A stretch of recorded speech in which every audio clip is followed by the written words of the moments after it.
ប្រេងម៉ាស៊ីនសំយោគសុទ្ធគឺជាប្រេងដែលមានគុណភាពខ្ពស់បំផុតនិងល្អបំផុតសម្រាប់ម៉ាស៊ីនរថយន្តវាមិនត្រូវបានផលិតចេញពីប្រេងឆៅដោយប្រេងរ៉ែនោះទេតែវាត្រូវបានបង្កើតឡើងតាមរយៈដំណើរការគីមីយ៉ាងល្អិតល្អន់នៅក្នុងមន្ទីរពិសោធន៍ខាងក្រោមនេះគឺជាលក្ខខណ្ឌពិសេសរបស់ប្រេងម៉ាស៊ីនសំយោគសុទ្ធសមាសភាពម៉ូលេគុលស្មើគ្នាដោយសារតែវាត្រូវបានផលិតឡើងតាមបែបវិទ្យាសាស្ត្រម៉ូលេគុលរបស់ប្រេងសំយោគសុទ្ធគឺមានទំហំនិងរូបរាងដូចគ្នាទាំងអស់នេះធ្វើឲ្យវាមានលក្ខណៈសម្បត្តិមានស្ថិរភាពខ្ពស់មិនងាយរលាយនិងកកកុញកំណក់កំបោរ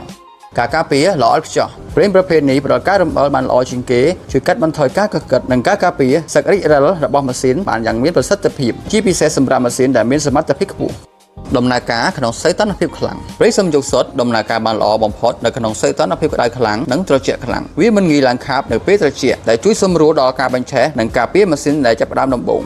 ចន្លោះពេលដូរប្រេងបានយូរដោយសារតែភាពធន់និងស្ថិរភាពរបស់វាប្រេងសំយោគសុទ្ធអាចប្រើប្រាស់បានយូរជាងប្រេងប្រភេទផ្សេងទៀតជាធម្មតាវាអាចប្រើប្រាស់បានពីចន្លោះ